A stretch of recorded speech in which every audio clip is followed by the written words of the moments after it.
Prime time के sponsor हैं स्वागत, अदरक, लहसुन और मसाले, 100% प्योर एंड हाइजीनिक।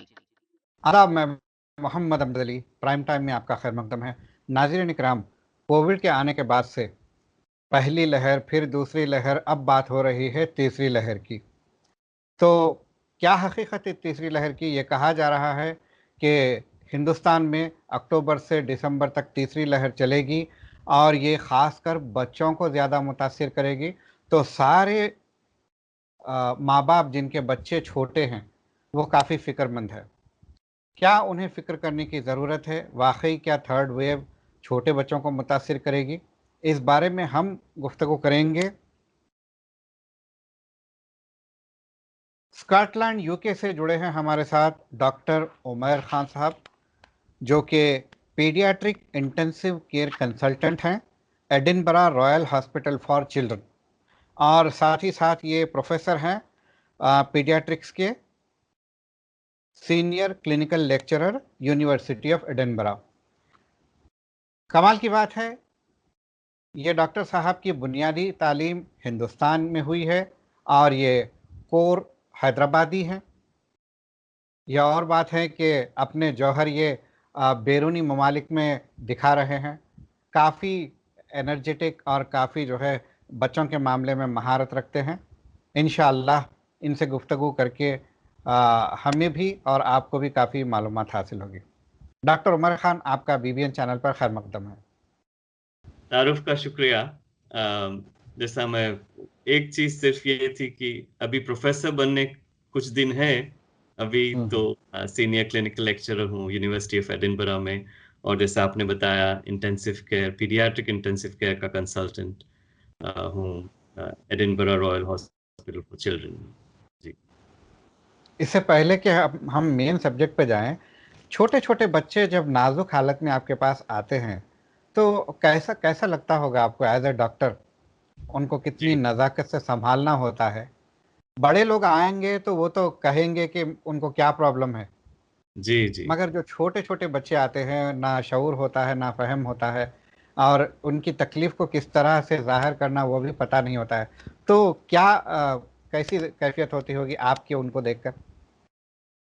जी, तो मेरा तो मानना शुरू से यही है कि जो बच्चों का जो डॉक्टर बनते तो शुरू से उनका यही इंटरेस्ट रहता बच्चों की देखभाल में।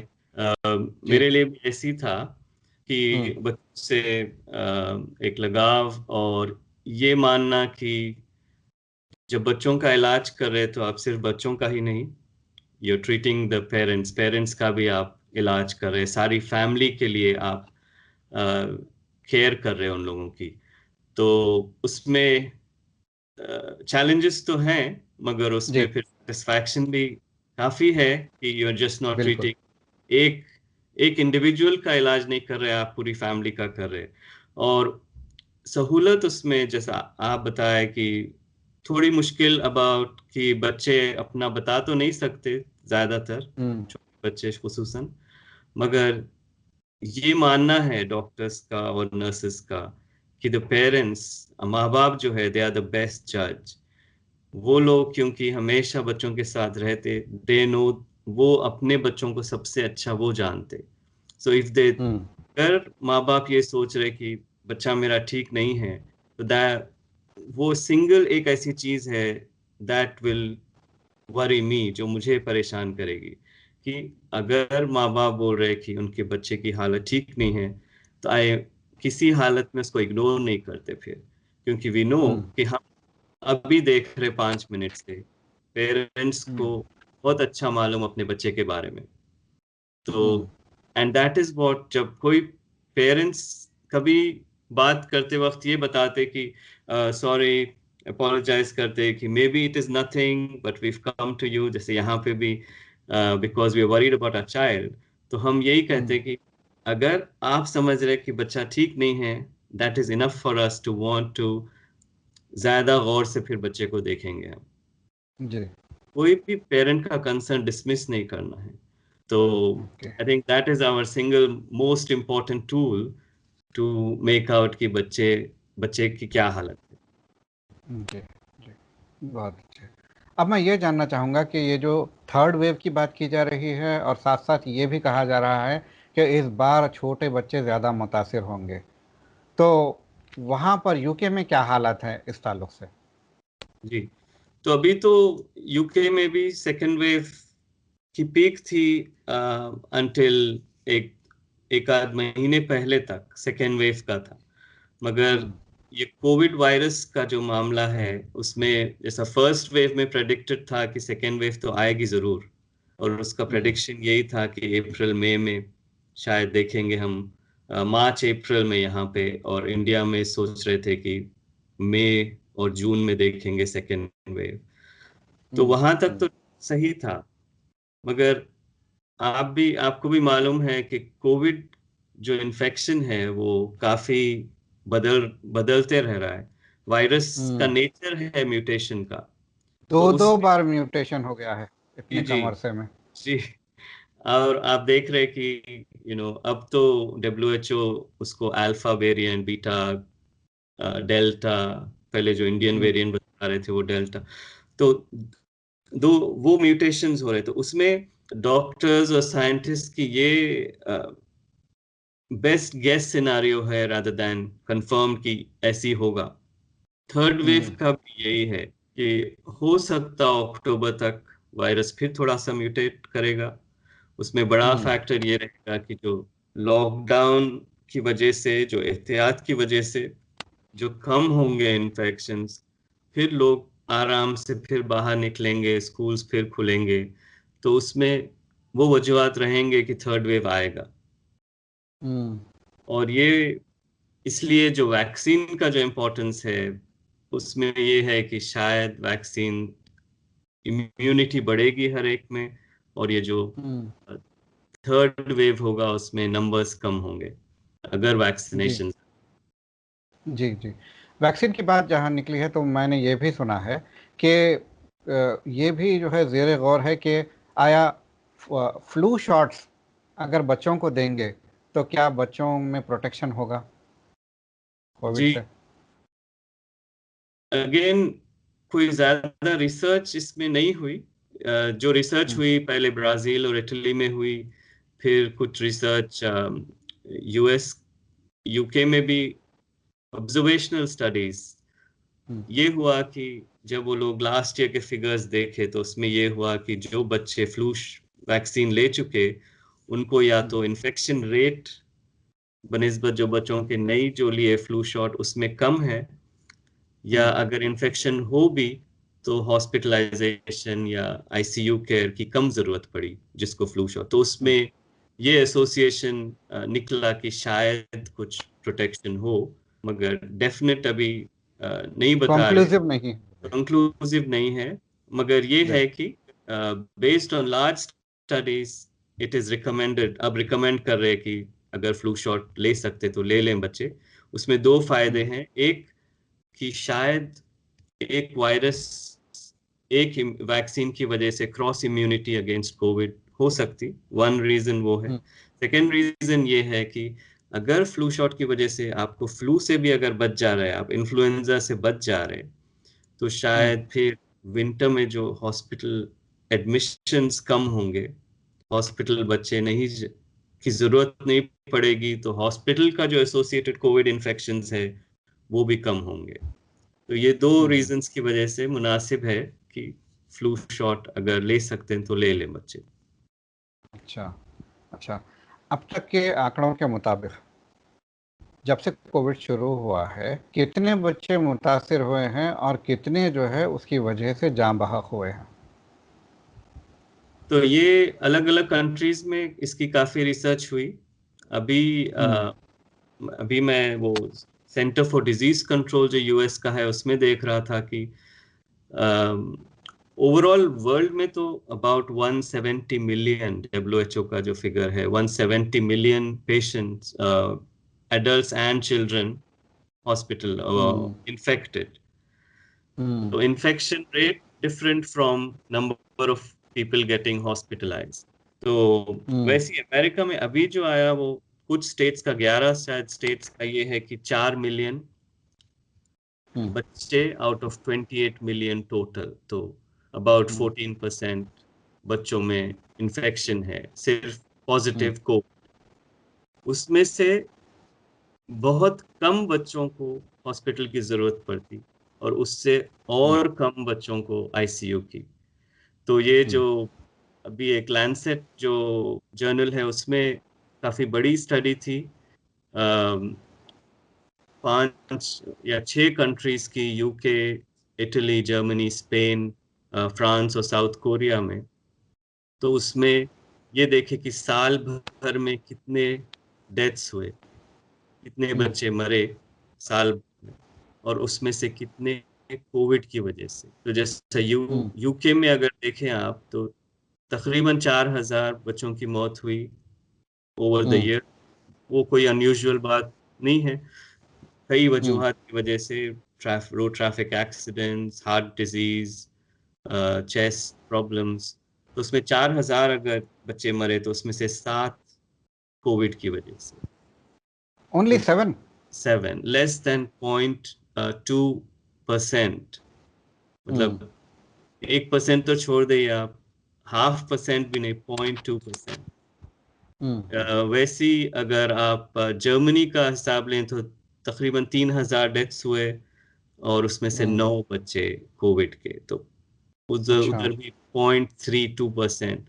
ओवरऑल ये 6 कंट्रीज का आप हिसाब लगाएं तो less than 0.5% deaths from Covid.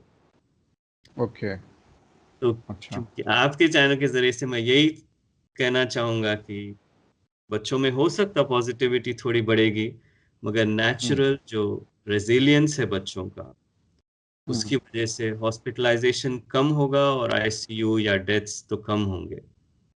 Doctor क्या वजह है जी क्या वजह है कि बच्चों में इम्यूनिटी ज्यादा पाई जाती है? तो जो जैसा बच्चों के जो माँ बाप है उन लोगों को मालूम रहता कि फर्स्ट 5 इयर्स में बच्चे नर्सरी या स्कूल में जाके हर साल, जैसा यूके में तो नर्सरी थोड़ा जल्दी भी शुरू कर देते, तो उसमें ये है कि तकरीबन साल में 6 बार उन लोगों को इन्फेक्शन होता, फ्लू की तरह जो वायरसेस हैं। तो उसमें कोई अजूबे की बात नहीं है वो। तो उसमें अब फायदा ये नजर आ रहा है क्योंकि उन लोगों को इतना ज्यादा एक्सपोजर है वायरसेस का, इसलिए इम्यूनिटी उन लोगों की अगेंस्ट वायरसेस थोड़ा बढ़ जाती बनस्बत एडल्ट्स के। एक वजह वो बता रहे कि इसलिए इम्यूनिटी बच्चों में ज्यादा है। दूसरे जो वायरल लोड है, जो खांसने से जो वायरसेस का लोड है, वो क्योंकि खांसी उतनी ज्यादा नहीं रहती बच्चों में, वायरल लोड भी कम है।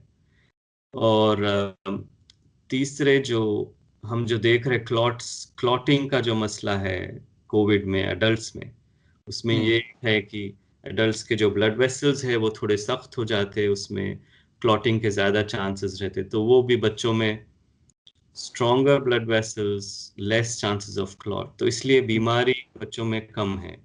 तो ये सारे वजूहात हैं जो बच्चों में प्रोटेक्टिव हैं।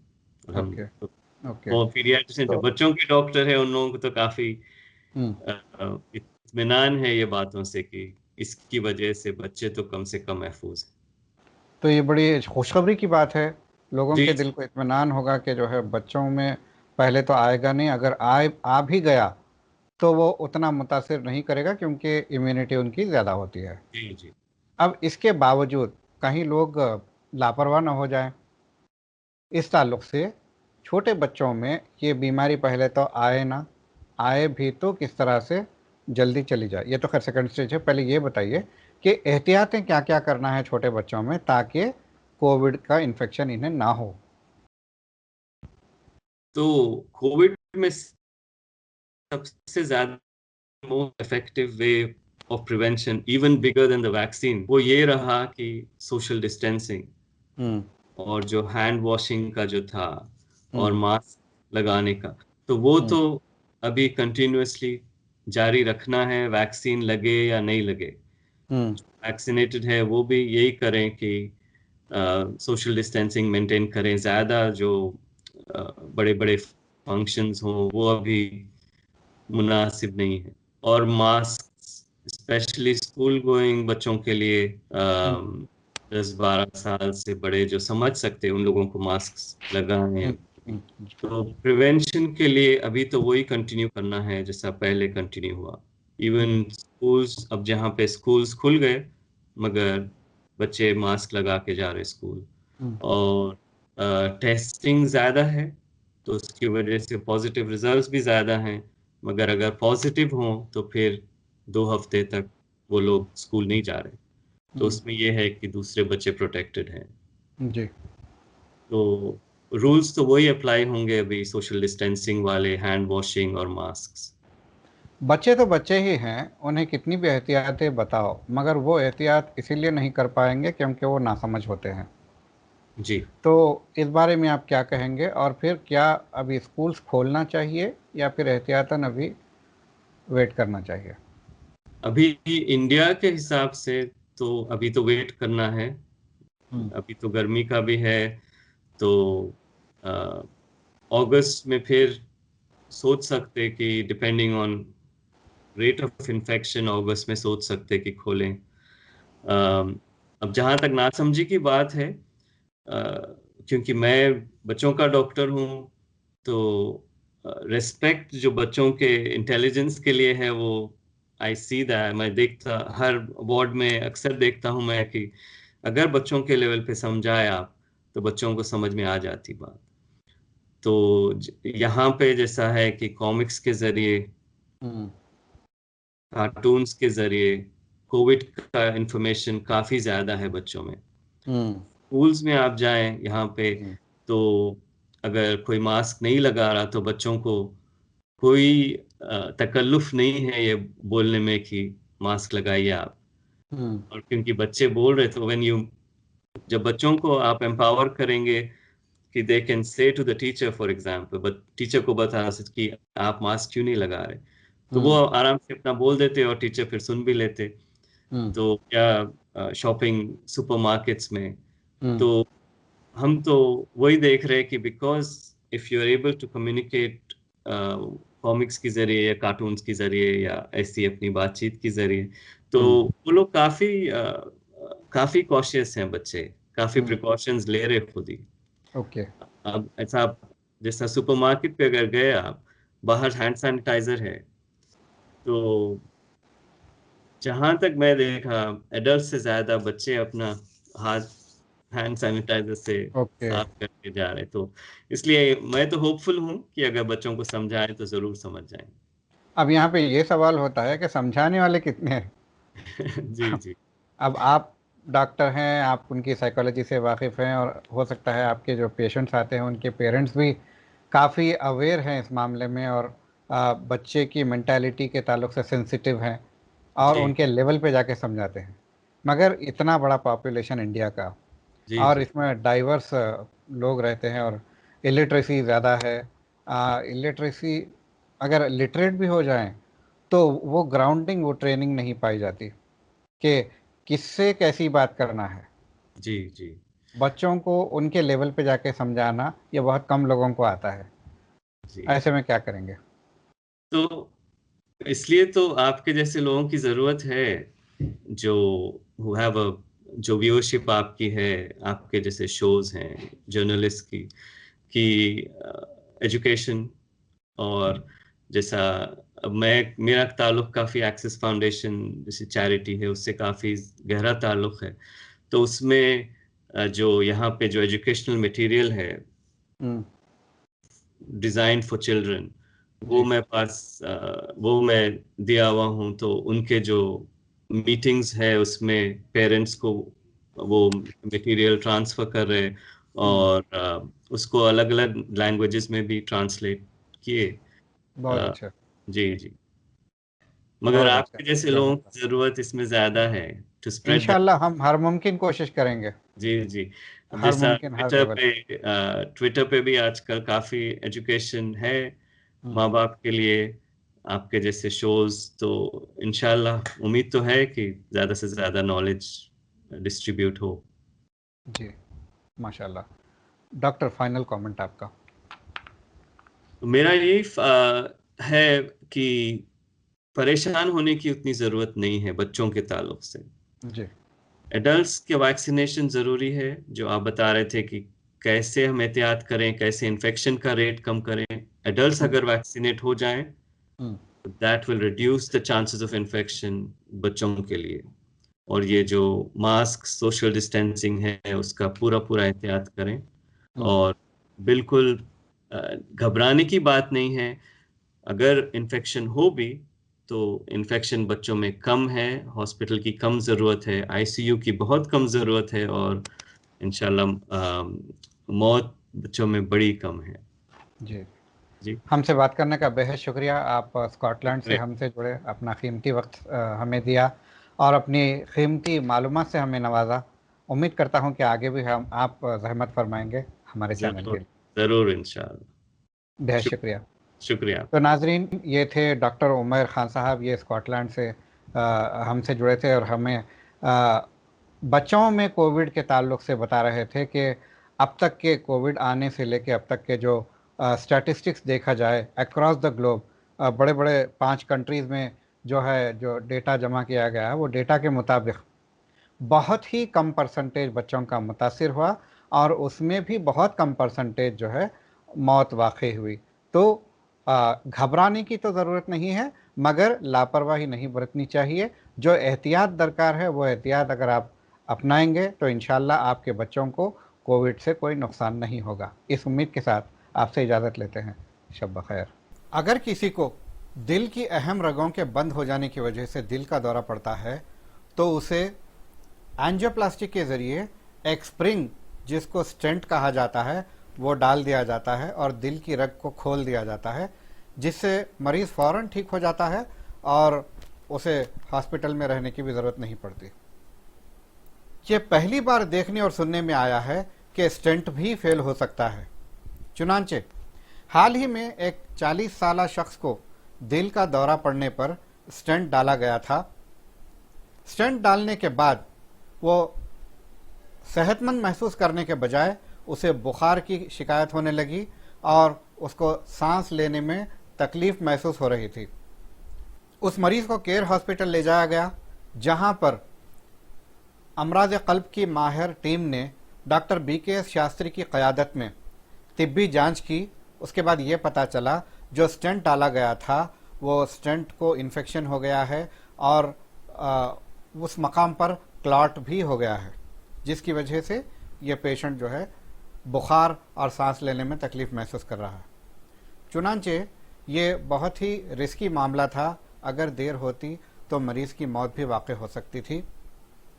केयर हॉस्पिटल के chief cardiothoracic and heart transplant surgeon doctor Rajshekhar Rao ने इस की कामयाब सर्जरी की और पेशेंट सेहतमंद हो गया है। इस रेयर सर्जरी को धड़कते दिल पर किया गया है, बगैर हार्ट को रोके। एक दूसरी रग डाल दी गई, जिसको बाईपास सर्जरी कहते हैं। इस ऑपरेशन के जरिए पेशेंट को बहाल किया गया। तो जो ये कारनामा किए हैं, जो रेयर सर्जरी किए हैं डॉक्टर राजशेखर राव, आइए सुनते हैं उनकी ज़ुबानी। पेशेंट खम्मम से आया था हमारा केयर हॉस्पिटल को 1 महीना पहले। उसको 2 महीना पहले उधर हार्ट अटैक होने के बाद स्टेंट डाला था। फिर वो हमारे पास आया था, बुखार और दम चढ़ रहा था। उसके बाद उसको रेफ़र किया था तो केयर नामपल्ली को आया था। हमारा cardiologist doctor BKS Shastri sir ने उसको सब इन्वेस्टिगेशंस करके उसको जो स्टेंट डाला हुआ था ना, वो स्टेंट में इन्फेक्शन पड़ा हुआ है और हार्ट के अंदर एब्सेस बन गया बोल के डायग्नोस किया था। ये कोरोना के टाइम में बुखार बोले तो कोरोना सोच रहा था लोग, फिर भी हमने सब चेक करके उसको सब इन्वेस्टिगेशंस करके डायग्नोस किया था कि जो स्टेंट पहले डाला हुआ था खम्मम पे, वो स्टेंट में इन्फेक्शन हुआ था और हार्ट के अंदर एब्सेस भी बन गया। सो हमारा सर्जिकल टीम ने उसको ऑपरेशन के लिए लेके उसको पूरा साफ करके वो एब्सेस को निकाल के, फिर जो स्टेंट पहले डाला था 2 महीना पहले, वो इन्फेक्टेड हुआ था ना, वो स्टेंट को भी हमने निकाल दिया। वो पेशेंट का ब्लड में सूडोमोनास बैक्टीरियल ग्रोथ भी हुआ था, उसके हिसाब से उसको एंटीबायोटिक दिया हमने। ओपन हार्ट सर्जरी करके उसको बीटिंग हार्ट में वो इन्फेक्टेड स्टेंट है ना उसको निकाल दिया और बाईपास भी किया था हमने उसको। पेशेंट अच्छा होकर डिस्चार्ज होकर घर गया, वो फॉलोअप भी आ गया, पेशेंट बहुत अच्छा कर रहे हैं। मैं ये कहना चाहता हूँ कि कोरोना के टाइम में कोरोना एक ही बीमारी नहीं है, दिल का बीमारी है, बाकी सबका बीमारी रहता है, उसका तो इलाज तो करना ही पड़ेगा। हम तो दिल का बीमारी कंटिन्यू कर रहे हैं, दिल का सर्जरीज भी कर रहे हैं कोरोना के टाइम में भी। लोग डरने का नहीं है, जो ज़रूरत है वो करना ही पड़ेगा। वैसा दिल का प्रॉब्लम्स तो किसी के लिए नहीं रुकेगा, उसको ऑपरेशन या स्टेंट जो भी है उसको ट्रीटमेंट का इलाज तो करना है, तो उसको आके करना चाहिए। तो मैं इंकरेज करता हूँ सब पेशेंट्स को, कोरोना बोल के डर के हॉस्पिटल को आना बंद करना, वो सब चीज़ नहीं करना। जिसका जो प्रॉब्लम है प्रॉब्लम्स के लिए ट्रीटमेंट बहुत ज़रूरत लेना पड़ेगा। एहतियात इलाज से बेहतर है। ऐसी लाइफस्टाइल अपनाइए जिससे कि आपको दिल की कोई शिकायत ही न हो। सेहतमंद रहिए, खुश रहिए और हमें दीजिए इजाज़त। शब बखैर।